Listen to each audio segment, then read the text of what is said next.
This episode of the Nocturnal Disney Podcast is brought to you by Palms and Parks.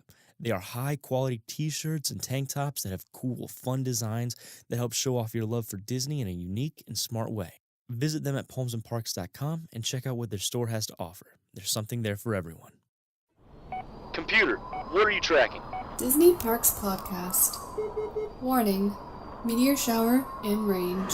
Just a little one. Resort Loop, Zippity-Doo Pod, the Dis Uncovered. Time to get serious. Locking autopilot on homing signal. Now! I'm tracking a big show on the scope. Could be ours. Computer, full stop. Identify.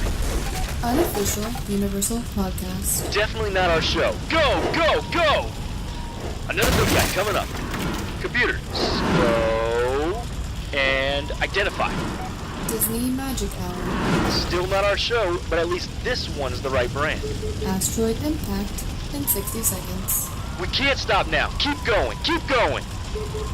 Warning, meteor impact. Abort mission, abort, abort. Nocturnal Disney. Forget it, get them out now. And into the Nocturnal Disney Podcast. I'm bringing the party to you. Look, I really don't want to hurt you. I wouldn't stress about it. Give it to Ronus so he can destroy the galaxy? What are you, some saint all of a sudden? What has the galaxy ever done for you? Why would you want to save it? Because I'm one of the idiots who lives in it! Peter. You have a metal arm? That is awesome, dude! I wear them front. I wear them back. I go inside out. Then I go front and back. Dad! What is this thing? Look how it thinks it's so cool. It's not cool to get help. Walk by yourself, you little gargoyle. I'm glad. I don't care. You couldn't have done that earlier. I hate you. This drink, I like it. I know, it's great, right? Another!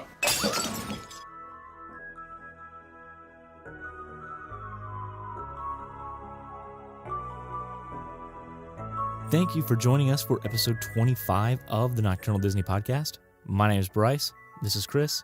What's up, man? How's it going, everybody? Right. Ready for talk about some Marvel trailers. Aren't we, though? Or a Marvel trailer. Are you excited about it, Chris? Yeah. All right. We appreciate you listening. If you want to join our discussion, you can join us on Facebook. Just search the Nocturnal Disney Podcast and join a little group. You can email me at my email address, which is brice@nocturnaldisneypodcast.com.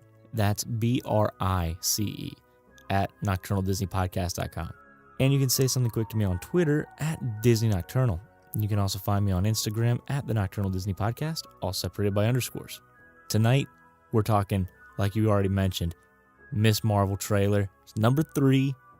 Movie's coming out in March. We're going to talk about that. We're going to talk about some things that Samuel L. Jackson said about it. We're also going to talk about Johnny Depp and the ludicrous amount of money that man made for all of the Pirates of the Caribbean movies. We're going to talk about Lindsay Lohan. We're going to talk about Bob Iger. We have a lot of stuff to talk about. It's either feast or famine, man. We got nothing or everything. Yep. But in any case, let's just jump into it. Let's go.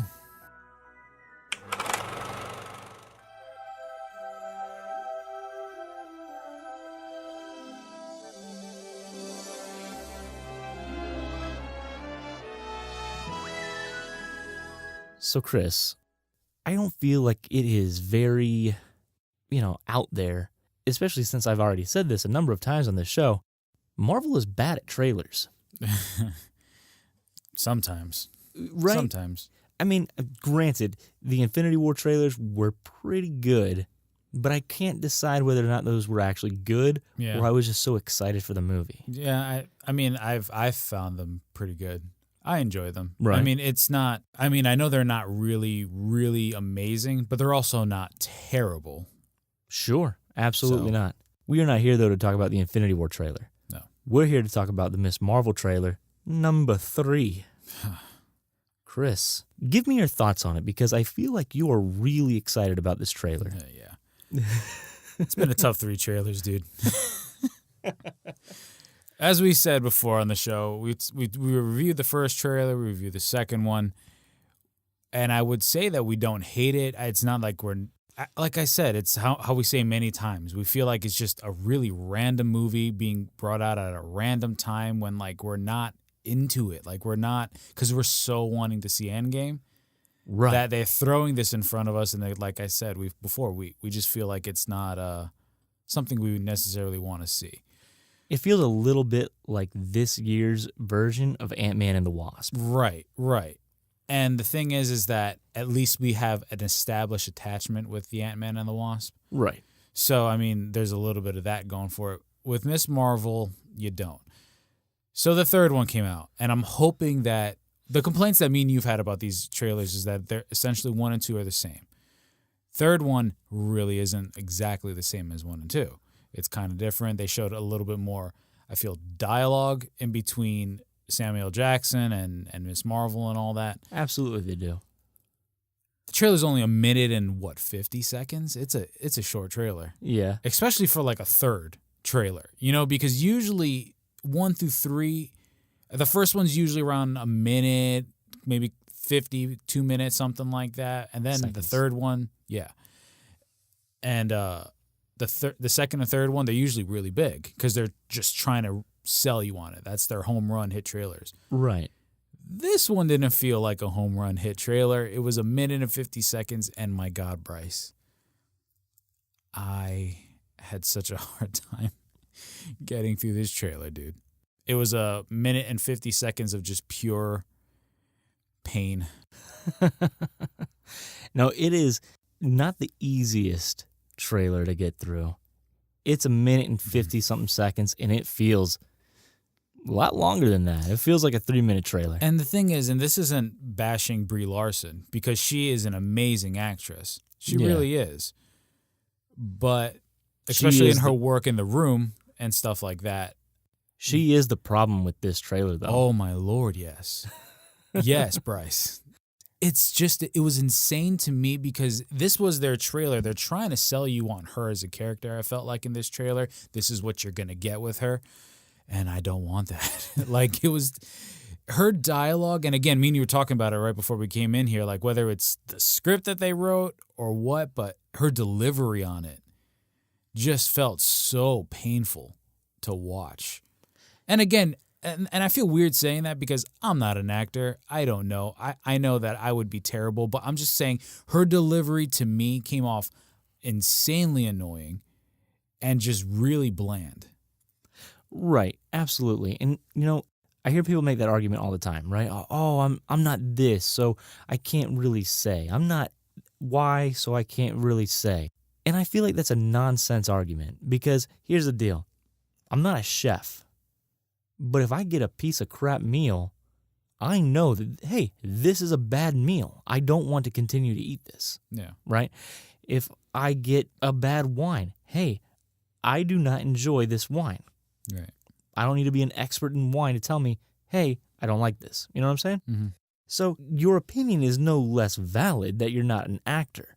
That being said, 100% I agree with you. Well, I'm happy that you do. Because, oh my God. I wonder if we're the minority on this because me and you haven't checked anything. I haven't checked the reactions about it, and nor do I care. But I just wonder if we really are or if that people have had the same trouble that we've had. They are.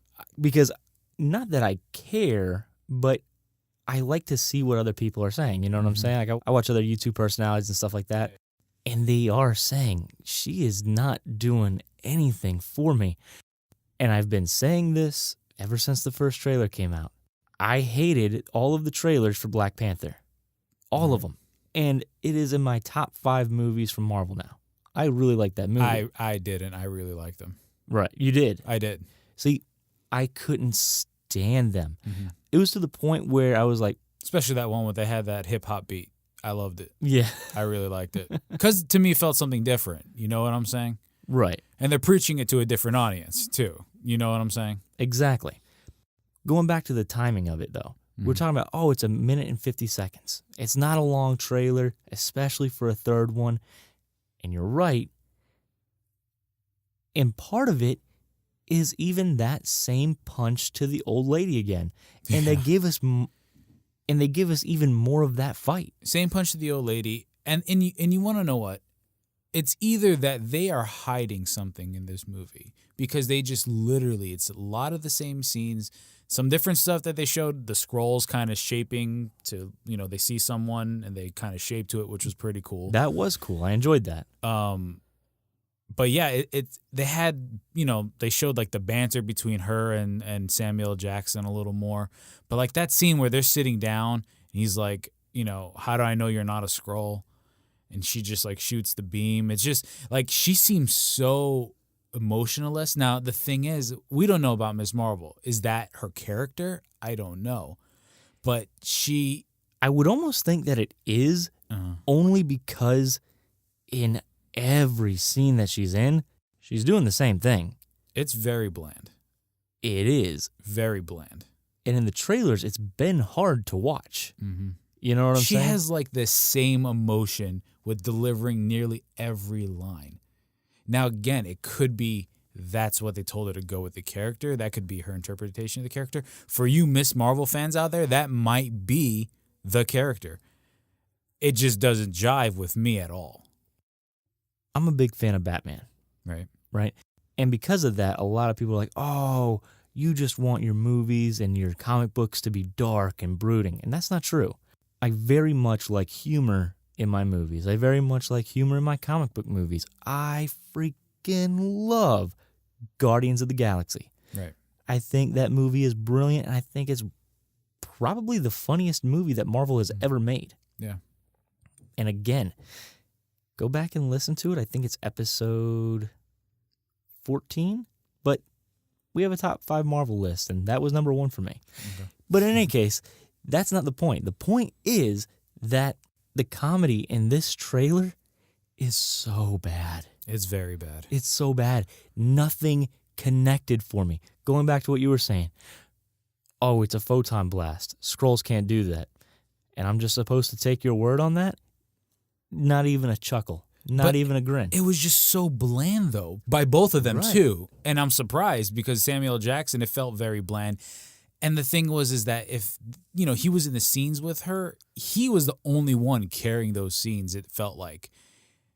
And another thing, too, they had Jude Law in this trailer. We see him for a quick second. I like what I saw, even though it's not really much. But I like Jude Law as an actor, and I think he's an awesome actor. And we do know that he's going to be playing a big role in the movie, so maybe that is your redemption. Maybe that brings that movie back. What I kind of find kind of funny is that everyone gave all this crap about Gal Gadot being Wonder Woman, and she crushed it for a lot of people. I know there's some people who were like, no, but she crushed it for a lot of people. The box office says so. The critics says so. And it's just weird because a lot of it was she was a model. She can't act. She's not big enough. They cast Brie Larson, who's a great actress. A lot of people like her. And it's just weird in these trailers that it's just not doing it for me, Yeah, no, absolutely. It is. It is a bit odd, Quick question. Are we giving this movie a lot of crap because it's in front of Endgame? Is it that we're just sitting here going, I just want Endgame and this trailer and this movie's in the way? I'm going to be honest with you. Mm-hmm. Since Endgame dropped its trailer and you and I spoke about it, yeah, I haven't thought about it once. Okay. I'm excited for Endgame, but at the same time, it's not coming out for a number of months. It's not coming out until the end of April. So we have 4 months to get through before we even get a chance to see the movie. I got too much going on to really care about it. Yeah.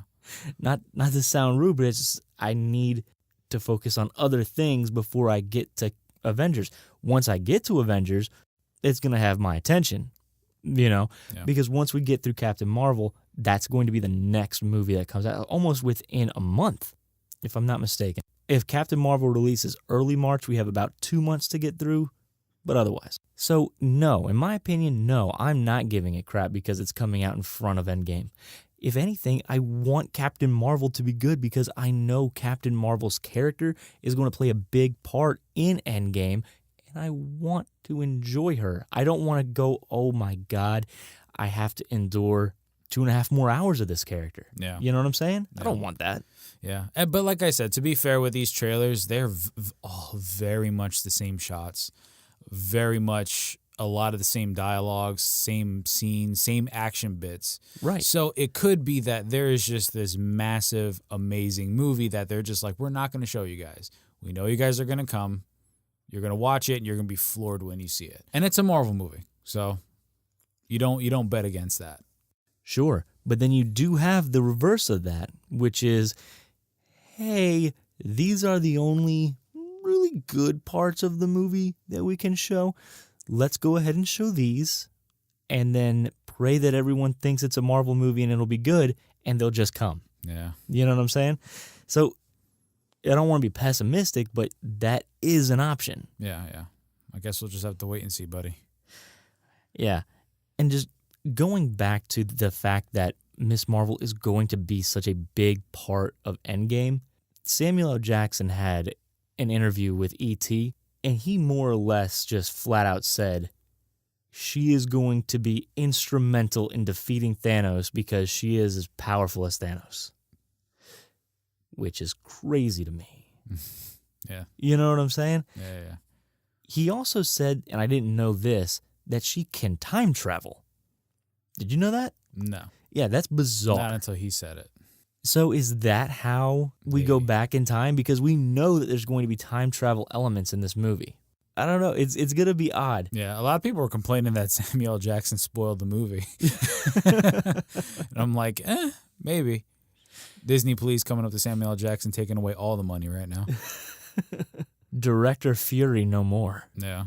I don't know. Again, Disney really, I can't say if it's genius or stupidity. We'll know once these two movies are done. But whether or not it was a good idea to introduce Marvel in her own solo movie before Endgame, or whether or not it should have been something after Endgame. And then we can go back. That's going to be really interesting to see whether or not this all kind of pays off. We introduced Iron Man in his own movie. Mm-hmm. We introduced Captain America, Thor, Doctor Strange, Ant-Man, all of these characters in their own movie, Guardians of the Galaxy, and gave it no second thought. We have had a few characters that were introduced in other movies, right? We got introduced to Hawkeye and Thor. Mm-hmm. We got introduced to Black Widow and Iron Man 2. The major ones, though, have been Spider-Man in Civil War. Black Panther. And Black Panther in Civil War as well. The reason why I think that worked for Black Panther and Spider-Man, number one, everybody knows the story of Spider-Man. Yeah.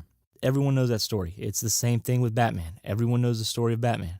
Black Panther is really not all that difficult of a concept to wrap your head around. Here's a guy, he's highly skilled, taught since he was a baby, wears this crazy suit that makes him bulletproof. Cool, we're on board, right? I just told you that this character has the ability to time travel. Just, hey, you know what? I'm tired of being here. I'm going to go somewhere else in time. Yeah. That's insane. That kind of power, that kind of craziness, I do feel needs to be introduced in her own movie as a way to explain her powers, right? Because look at Infinity War. What if we had to explain everything about Doctor Strange in Infinity War? It would have really bogged down the movie. It would have made the movie much, much longer, and no one would really understand about Doctor Strange. If we have like that same level of craziness, which it sounds like we will, for Captain Marvel, I do think that they need to introduce her in her own movie before bringing her into Avengers. Okay. That's just me, though. All right. Well, I guess we're going to find out, buddy. And we'll be right here giving our reviews of the movie. Oh, absolutely we will. I mean, Fury said that she is the most powerful character with powers in the Marvel Universe. Right. That needs to be explained. Yeah. Let's go from one franchise to another, my friend. We're going from star battles and all that kind of stuff to sea battles. Let's talk about Pirates of the Caribbean. Now, Pirates of the Caribbean on Stranger Tides cost Disney $378.5 million. And that's insane. That's a crazy number. That is lot. Avengers, Avengers, Justice League, Star Wars budgets. And the only reason it was a Justice League number was because they reshot the whole movie. Yeah, that's true.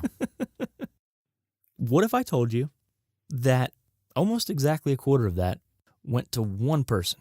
Do you keep that? Now, granted, It went to the monkey. exactly. It went to the other character named Jack. Went to Johnny Depp. I really like Johnny Depp. I think he's a really good actor. I really enjoyed him in the Pirates of the Caribbean movies. I enjoyed him as Willy Wonka. A lot of people didn't. I loved him in Secret Window. I thought he was awesome in that movie. That being said, he's not worth $90 million. And that's what Disney is going to save by not putting him in this next movie. Yeah, dude. So I think that's absolutely crazy. $90 million on a... Dude, there are budgets in movies that are just like $90 million. You know what I'm saying? Like, oh, yes. To one person is just absolutely crazy. I mean, you can see how he bought an island for himself. Oh, absolutely. Here's the thing. Kudos to his agent for getting him that number, because I can't imagine making $90 million in the span of long shoots for like 6 months. Yeah, but I mean, to be fair, he took a franchise that was based on a ride, which everybody was like, how? And he did, for the first movie anyway, knock it out of the park. The first movie is a masterpiece. I love the first movie. So do I. I have a good time with the first movie. And then it just, kind of went in a bunch of different directions. I think that was more so the writing of the movie and not so much Johnny Depp. Right. I felt like Johnny Depp became more of a main character when I felt like he really should not have been. That's fair. I just feel personally like that. And then the whole bit with when they focus too much on him being the same drunk, walking around dude, you're just kind of like, that kind of tired me out, And we should say that Johnny Depp didn't get paid $90 million from go. Curse of the Black Pearl, he did not make $90 million. Right. They saw what he did with Curse of the Black Pearl and then upped his pay. Right. So, like you said, it kind of does make sense that they would pay him that much money because they brought in a Oh, no, I don't think bunch it of makes money. sense. I'm just saying the argument could be made because I still don't think that makes any sense, but the argument could be made, hey, he took this franchise that was literally a children's ride, and now it's a multi-billion-dollar franchise. Exactly. But that's the thing. It went from that to a multi-billion-dollar franchise. Now, there's 5 movies in that franchise to get it to $1 billion, but still $1 billion was made. You know what I'm saying? Yeah. That's still very, very impressive. Yeah. So, I mean, basically, I guess the point of the article is now that they're going to reboot it, they're not going to have that $90 million tag on those movies, which doesn't put even more pressure on it, to have to make that $90 million back that they already put out just on a human, Exactly. And they don't have to have a Jack Sparrow character. You would think with a movie like that, Pirates of the Caribbean, of course you have monsters and sea monsters, that sort of stuff. But a lot of it lends itself to be practical. Yes. Pirates of the Caribbean is in the Caribbean, and its water is crystal. It's it's beautiful over there. You know what I'm saying? So, and you have these awesome looking ships, which I don't want to see in CGI, and kudos to them. A lot of them weren't. Black Pearl was not. No. So that's what's the cool thing about Pirates, right? It lends itself to not necessarily too much green screen. It shouldn't be so insanely special effects heavy. Granted, there gonna be some there. But I mean, that's just a lot of money that you don't have to necessarily spend, Well, but I mean, look at the stories that they told, right? The first Pirates of the Caribbean, Curse of the Black Pearl, at night, the entire cast got turned to skeletons. It's a lot of CGI. Yeah. The second one, Dead Man's Chest. All Davy Jones and his entire crew, CGI. Mm-hmm. I'm just saying, like, the stuff they showed at sea and stuff like that, there's a lot of cool shots, and it's just practical. Exactly. That's what I'm getting at. Right. What I was saying is if you go back into a story like, Blackbeard again, and do it differently, that can be 95% practical effects and be awesome. Mm-hmm. So, Disney, stop spending money frivolously. That's really the point I'm trying to make. Yeah. Okay, Chris, so I feel it's fair to say that you were pretty upset by the Captain Marvel trailer, yeah? A little bit, yeah. See, I had the same reaction to another story that we're going to talk about right now. My favorite princess movie in like the Disney princess movies is Little Mermaid. Okay. I love the music in that movie. Mm-hmm. I think the movie is really funny. I love Sebastian. I like Flounder. I think Ariel, while she can be annoying, is just precocious, Okay. And precocious is not really the word I would use to describe Lindsay Lohan. No, not really. And that's who desperately wants to play the role of 16-year-old Ariel is a 32-year-old Lindsay Lohan. Yeah. No, Lindsay. Well, Mm-mm. I mean, you can want to do something. Oh, sure. Doesn't necessarily mean it's going to happen. She said she was going to harass her agent to harass Disney to get her the job. That's hilarious because Disney doesn't care about Lindsay Lohan's agent at the moment. In the new reboot in the new live action movie that they're going to be doing for Little Mermaid, Lindsay Lohan is not the face they want on the posters. Absolutely I not. guarantee you. Not, and again, it's not just because of how crazy she looks now or through all.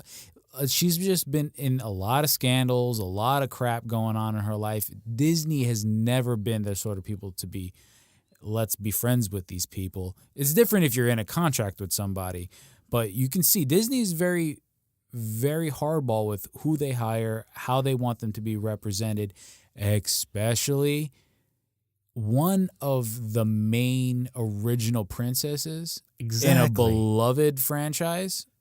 No. Not happening, Lindsay. Absolutely not. Lindsay Lohan, if she wanted to be in that movie, you know who she could be? Is the maid who is cleaning up Prince Eric's apartment. His castle. I was thinking about the chef that was trying to cook Sebastian. Le Poisson. I love that song, man. That song's so funny.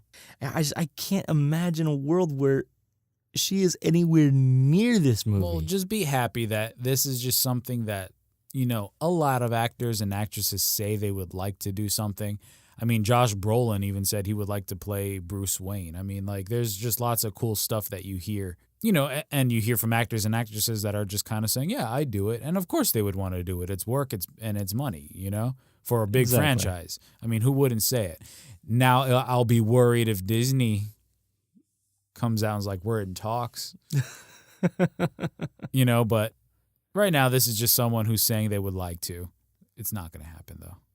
It's not going to happen, Brice. So don't worry about it, buddy. Oh, I'm not worried about it, but her saying that she wants to forces me to think about it, and that's a world I don't want to live in, Chris. Well, you know what? We're not going to have to, so it's okay.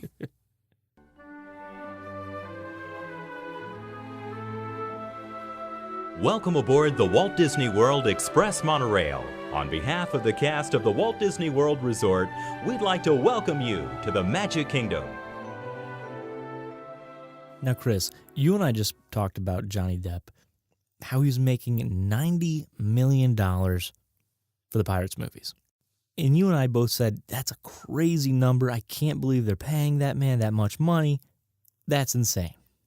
And now, I'm going to kind of turn hypocrite a little bit because Bob Iger is talking about expanding the parks. Yeah. And he's talking about dropping $20 billion with a B on the parks. And that's very exciting.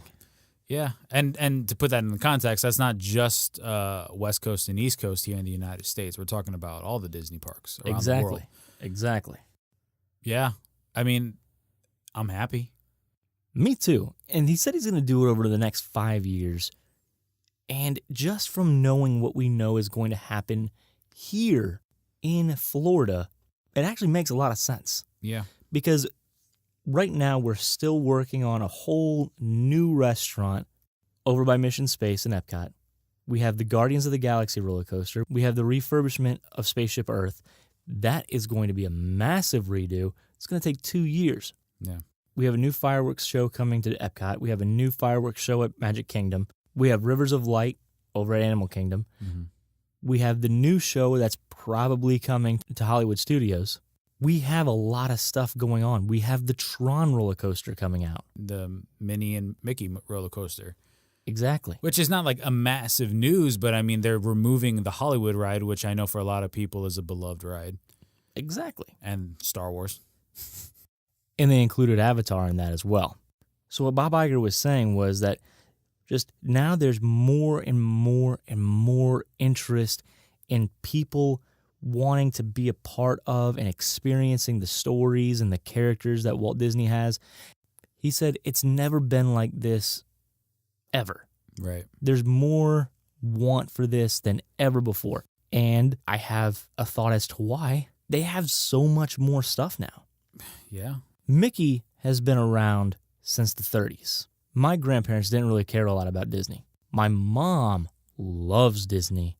My dad, he's okay with it. And so now I feel like now we're getting into a situation where my generation, I've never known a world without Disney and without a bulk of Disney's projects. You know what I'm saying? Because I was born in 88. Disney had about 30-ish movies in their library at that point. So I had quite a bit to choose from when I was a kid. I got to go up through the Renaissance. It was great. I know you did the same thing.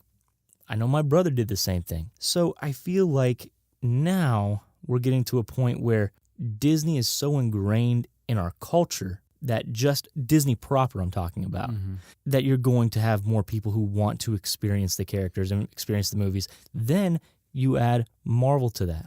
Then you add Avatar to that. Now you're adding Star Wars to that. What are you going to do? What I think it is, too, one big thing that you're missing, the movies. The movies now, I'm saying, in line with what you were saying with Avatar, Star Wars, and all that stuff, Wreck-It Ralph, all these beloved redos that they're doing, they're reaching markets that have never been reached before. That's true. The new, like, look at what, I know this isn't a Disney movie, but look at Aquaman, or not even just Aquaman, look at what Avengers did in China. It's the highest grossing superhero movie in China ever. It's like $350 million it made over there, like alone, or something like that. It was insane. Right. So it's reaching markets around the world that normally people were maybe a little less interested. It's now going everywhere.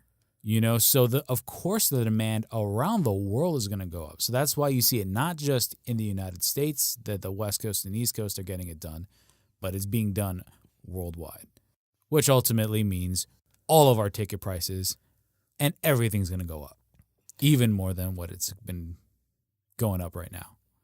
Yeah, and I'll talk about that in a little while. Part of this $20 billion is actually going right into Magic Kingdom, obviously. They're in the process of tearing up the Walt Disney World Speedway. The track is in shambles. Get it out of here. You want it gone. I want it gone. I agree with you. I do. I agree with you 100%. I think that thing just takes up space. It takes up space that you can use it for something else. Well, the reason they're tearing up the track right now is because they're putting in the foundation and all the room that they're going to need for the Tron roller coaster. Which I would rather have. I'm very excited about it. Dude, I'm pumped. Oh, my God. I cannot wait for that ride. Yeah. Ever since I saw it come out at Shanghai, I was like, I have to go to Shanghai. And Bob Iger's like, listen, stay home. Stay in Florida. I'll feed you. Don't worry about it. Just wait a couple years. I said, I can wait. I'm patient. And he said, okay. And here we come. Tron's coming to Florida. Makes me very excited. Yep. Now, Chris, Bob Iger comes to you and says, Chris, we have this $20 billion that we're working with here. We need a project. We want your dream project. Tell me, Chris, what would you put in the parks, and where would you put it? I know, it's a hard one, on right? The spot, jeez. I mean, but that goes in line with our point on this whole thing. It could be anything. It really could. When you're talking about just the movies alone, next year, like this year, they made bank. When you're talking about next year, with all the different properties, from Star Wars to Marvel to the Disney remakes to Pixar movies, dude, you're talking about all these movies. When everyone's sitting here saying which one of these is going to make them almost $2 billion, like that's nuts. It really is. That's insane. And then you got the Avatar movies coming out eventually. So, I mean, you got all these properties, and you have, like, if you're an Imagineer right now, this is probably the time to be one, right? You're in a heyday. Yeah, this is fantastic. And that's just so exciting, because you're right. It is going to cause ticket prices to go up. We're already seeing that. But I think if we stick it out, some of the experiences that we're going to be able to have are just going to be awesome. Not to harp on your last review, but your review on the Six Flags. Yeah. It made me go, I want to try that one day. Yeah, absolutely. Do I have a plan on that one day? No. Do I plan on that one day being soon? No. Is that one day more of like, hey, if I'm traveling in that part of the country and I have the time and money to do it? Sure. Right. Disney is not like that. No. That is not Disney.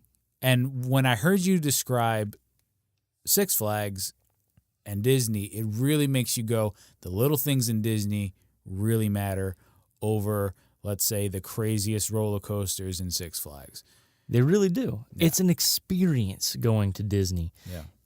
It's a whole thing. I can go to Disney, ride 2 or 3 rides, and the rest of the time just walk around, like watch people. It's fun to watch people eat the food and just take in the ambiance. I think it's fair to say that it's not so much the prices that I would say if me and you that are being upset about. Obviously, we don't want prices to go up, but I feel like if they just get a hold on the traffic and the crowd somehow, that can make the prices going up a little better.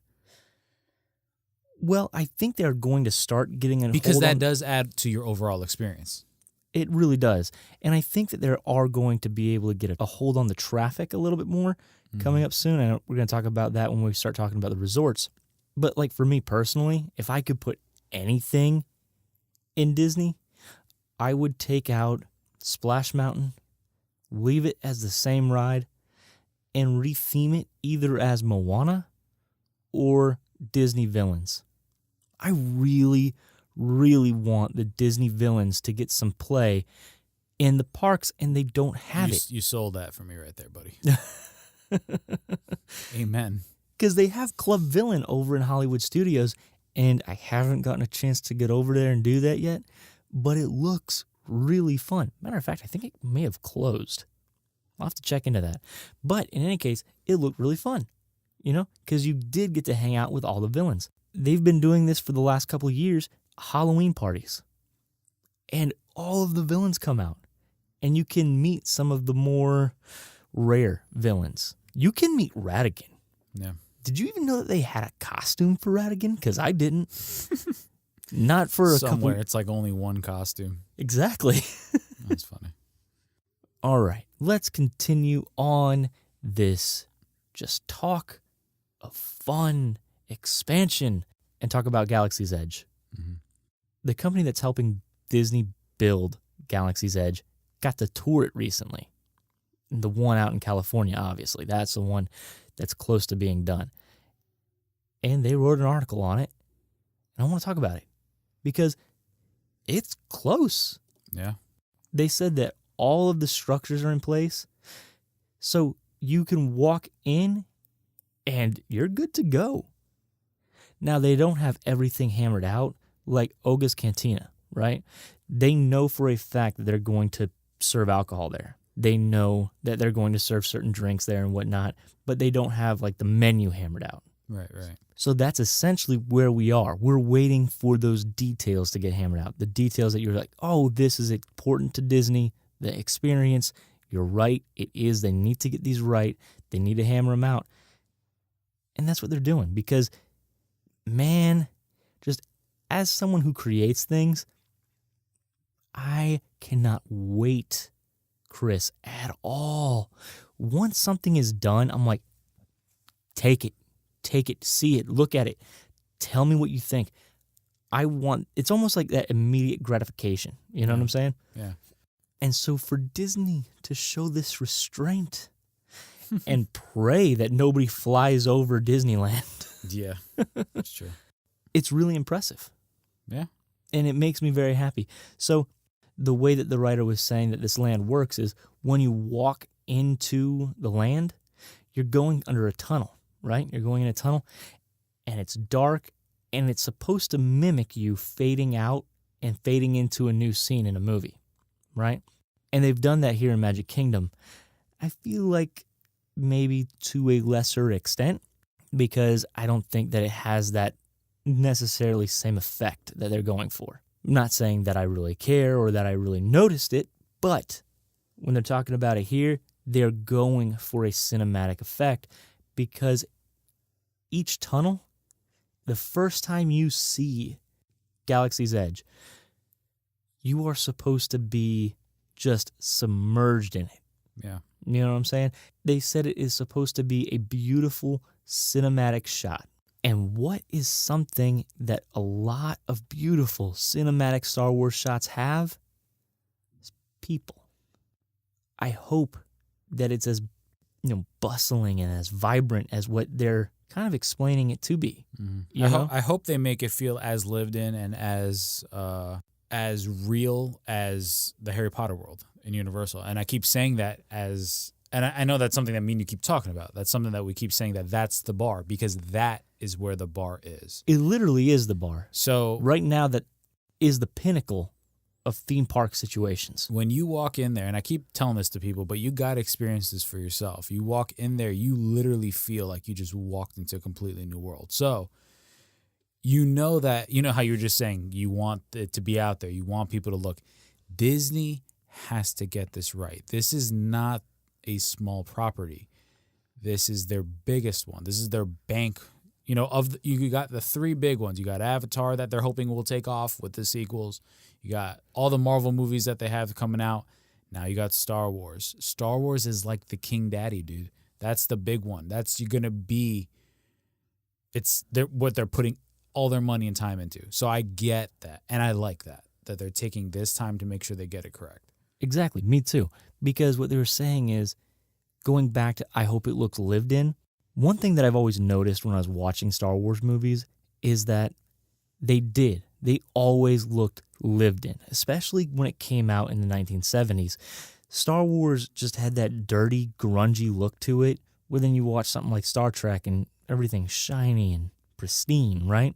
Not so much with Star Wars. And I think that's really cool. I think that's really interesting. And that's what they said they're giving us with Galaxy's Edge. They said that the buildings are pre-weathered. And that's exactly what they did with the Himalayas area over in Animal Kingdom. Yeah, and it looks awesome. It looks so cool. It looks really well. I love it. So, if that's what they're going to kind of do with us, but with Star Wars, I'm in. Solid. I cannot wait. Want it right now. Keeping with like the same movie look, they were talking about Oga's Cantina. Mm-hmm. Tiny. Tiny. Small. It's going to be the only place in Disneyland that serves liquor. So that's new. Yeah. But they said they're going to have a couple tables. They're going to have a couple booths. Probably going to be a bar right there in the middle. But really, other than that, just like the movie, everyone's going to be standing. And it's going to be a line. Oh, it is going to be a massive line. Are you kidding me? Are you kidding? People are going to go ballistic when that park opens. I'm not looking forward to being there opening day, but I'm going to be. I can't wait for the war and comparisons when it comes out here in Florida next winter. I can't wait for the comparisons and to see what we got better over here as opposed to over there. And as always, it's going to be better over here because ours is always bigger. Always bigger. We Always. have, but I mean, to be fair, we just have more land. Yeah, we have way more space. Way more space.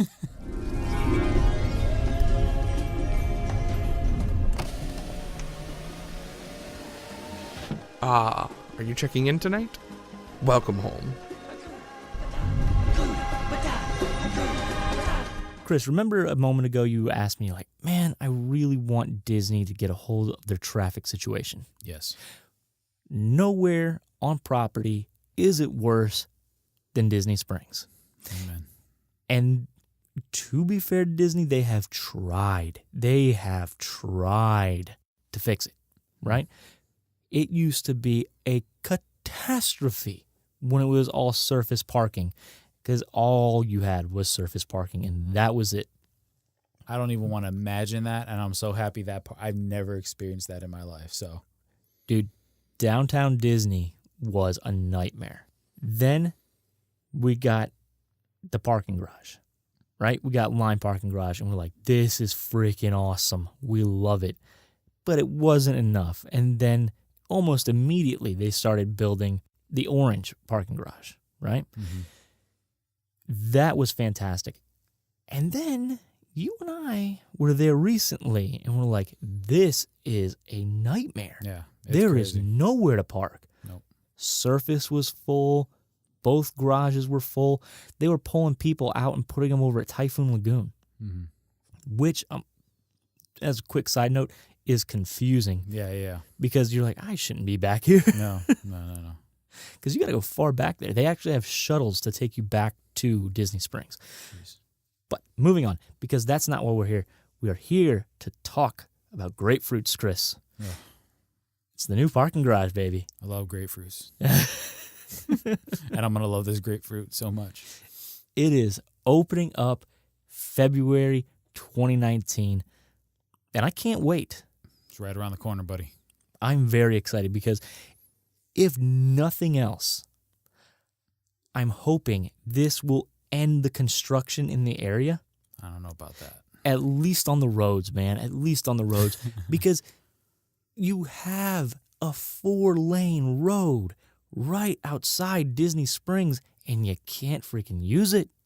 Yeah. You're down to 2 lanes. Yeah. One east, one west, and it just doesn't make sense. Yeah. Well, hopefully this will end a lot of problems. I mean, I don't think it's going to be completely fixable, but it'll definitely help, you know? Because the thing is like for us, our time to go is the weekends. That's when we make our family trips, is when we make our friend trips, when we go up. Absolutely. We usually go up Friday, and we want to stay Saturday and Sunday. Those are the busiest nights, right? Because that's when everybody has off. So, I mean, it does make sense that they desperately needed that garage to go up, and I'm so happy that it's ready. It's going to be ready. And, it's weird. You know how people, they say that, if I get a raise, I'll be happy. If I get a raise, I'll be happy. And then they get the raise, and they're like, well, I'm going to spend the raise. Whatever money they get, they spend, right? That's how I feel about Disney. And it's not Disney's fault, because whatever space Disney makes available, people just fill up. Yeah. And so I'm hoping that this ends well. Well, if you think about it, and this kind of has to do with it. So it was a new segment that we never touched on really because it happened a while back, but it was during Christmas, and how that day the park was so full they had to turn people away. Oh yeah, and they've done that in the past, right? But I'm just saying that's the sort of numbers that people are coming to Disney. Exactly. You know? Yeah, dude, so I can imagine nuts. that this parking garage is going to be open and it's just going to be, But that does make sense because when you are stuck in line, you see a trillion cars there and you're like, well, everyone here's trying to get in Disney to find that one parking space. Right. So. Yeah, man. And you just fight. You got to fight for it. And what's sad is that the lights that they have above each parking spot, they're starting to fail. They are. And I don't know if it's just because the cars the vehicles aren't heavy enough or what the deal is, but they're starting to fail because I was going up this. It could be time for maintenance. I mean, it just could be that simple, because Exactly. I mean, those things probably get, imagine how many times those things are used, Right. Year round, daily, how many times they constantly go on and off. I mean, that makes sense. But there are times where you see it'll say full parking and you walk in, you'll see spaces. For days. Yeah, and you're like, what in the world is going on here? And then those people will have it coned off. Yeah. And there's still spaces behind them. So I find it ridiculous. Whatever. Moving on. In the vein of expansion, right? Mm-hmm. We are going to continue expanding with Disney's Riviera Resort. Okay? I got to be honest, amid everything that's coming out, I forgot this thing was coming out.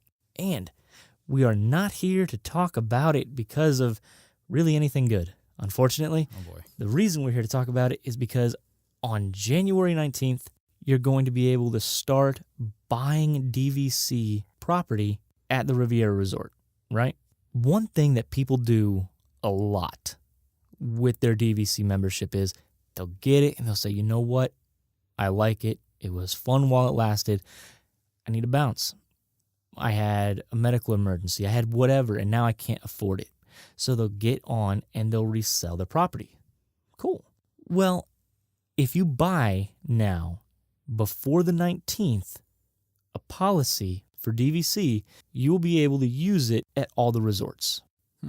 Cool. And that's how it is right now. However, if you buy after the 19th, you'll be able to use the original 14 DVC spots.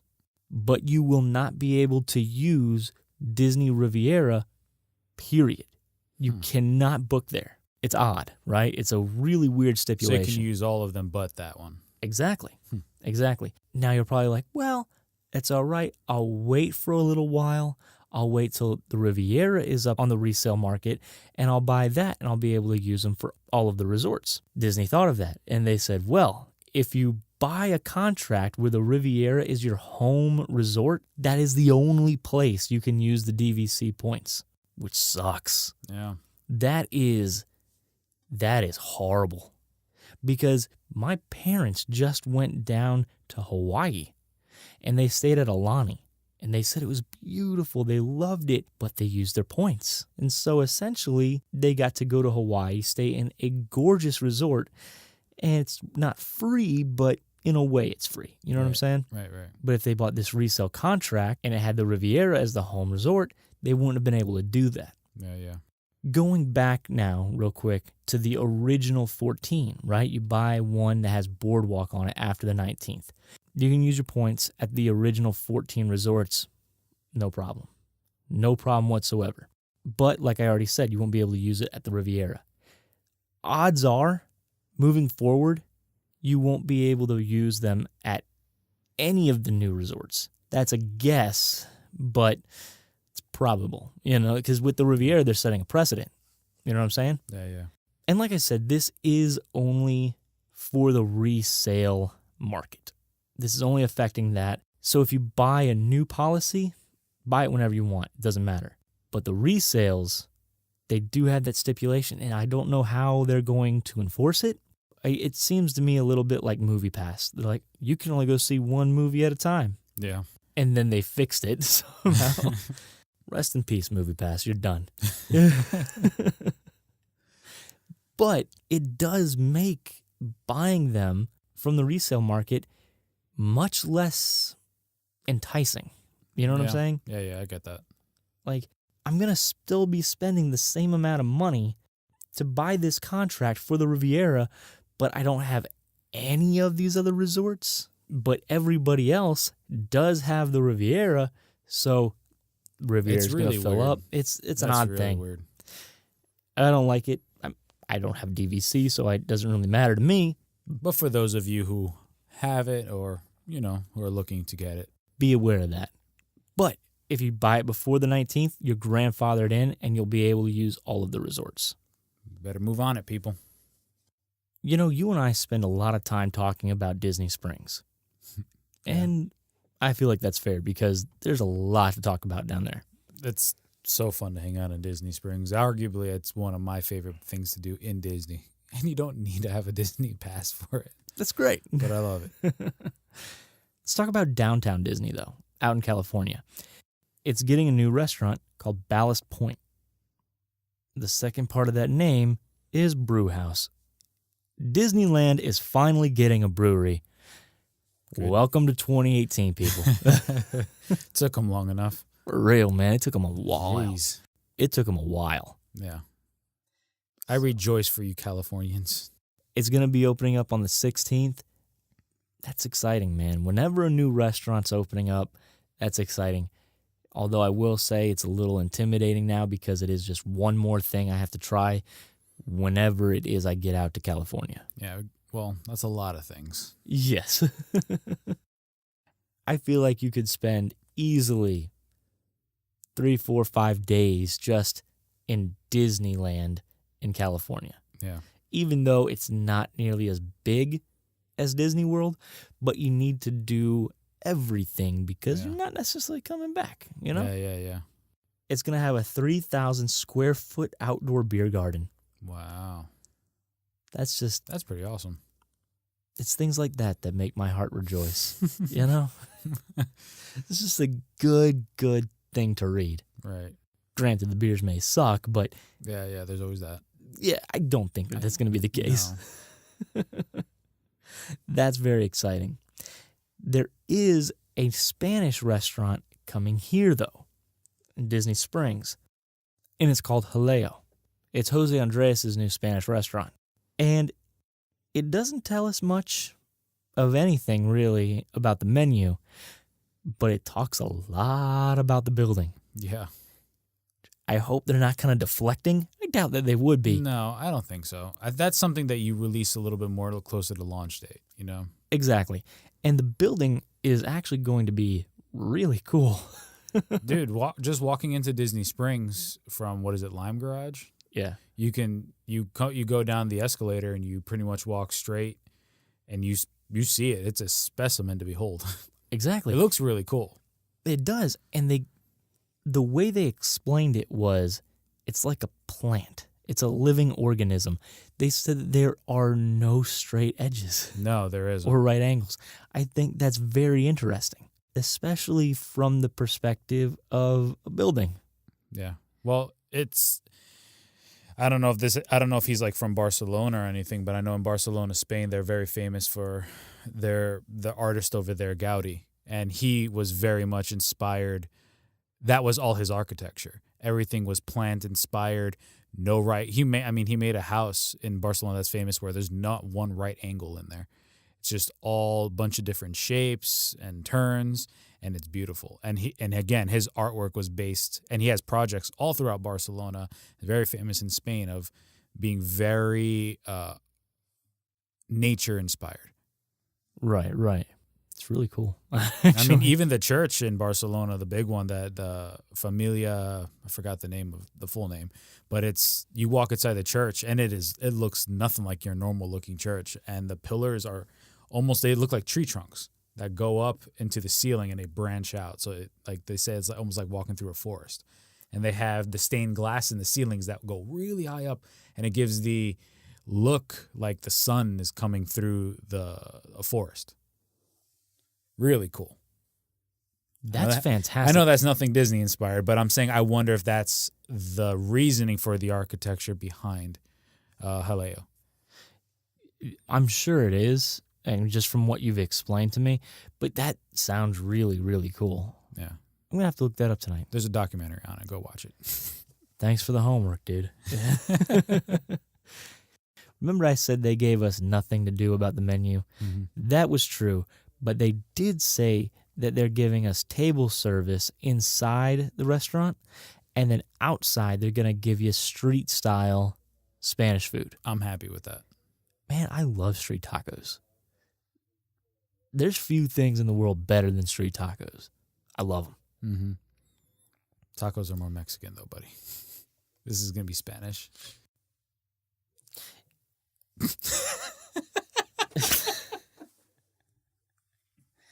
I mean, they might, but I mean, I'm serious. No, I don't see why they would have tacos in Spain. I mean, they might. Well, Chris, the way I feel about it is there is no better way to eat and contain all of your food than a tortilla. Or a bowl. But then a bowl, you have dishes, you have waste. It's a nightmare. Throw everything in a tortilla, you eat everything up, throw out a little napkin, you're good to go. See? There you go. It's going to be good stuff. I'm looking forward to having like a nice little on-the-go paella. I wonder if that's even possible. But we'll see. Not for nothing, but if I get an empanada, that's pretty good. Yeah. I mean, I wouldn't hate it. Yeah, I'd be pretty excited about it. Yeah. I mean, it's going to be really interesting to see how Spanish the menu is going to be. Is it going to be a little bit more American friendly, or is it going to be straight up Spanish? Which I kind of hope they kind of do. I would like to see something a little different. It's not every day you do have a just Spanish themed restaurant. You know what I'm saying? That's true. A lot of it is, we get a lot of Mexican places and a lot of stuff like that, which is fantastic, but it has a lot more of that Latin flavor and stuff like that. This is a lot more Mediterranean styles of food, and it is a little bit different, but I'm looking forward to it. Absolutely. And Spanish, I know, uses a lot more oil than Mexican food. Well, olive oil is a big thing in just in the Mediterranean. Greeks, the Italians, even the French, they use it quite a bit. But, dude, I know one of their big staples is pig, pork, jamon, all that wonderful pig stuff. So I'm on board for it. I ain't mad about it. I love pork. Mm-hmm. Bacon's delicious.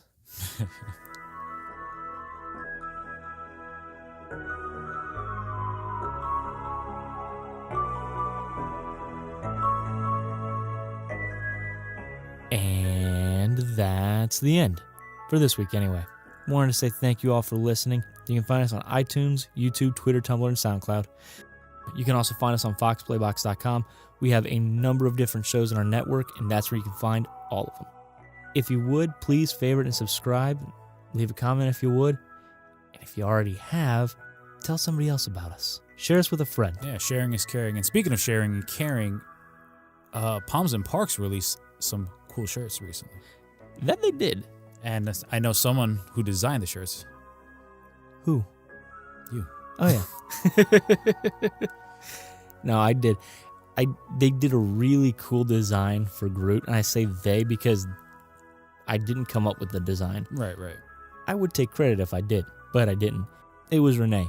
She said, hey, I have this idea for a Groot shirt. I want it to be Groot beer, and I want it to look kind of like this. And I just took that idea and I ran with it. And then we have a brand new shirt. And they have a number of different shirts coming out again.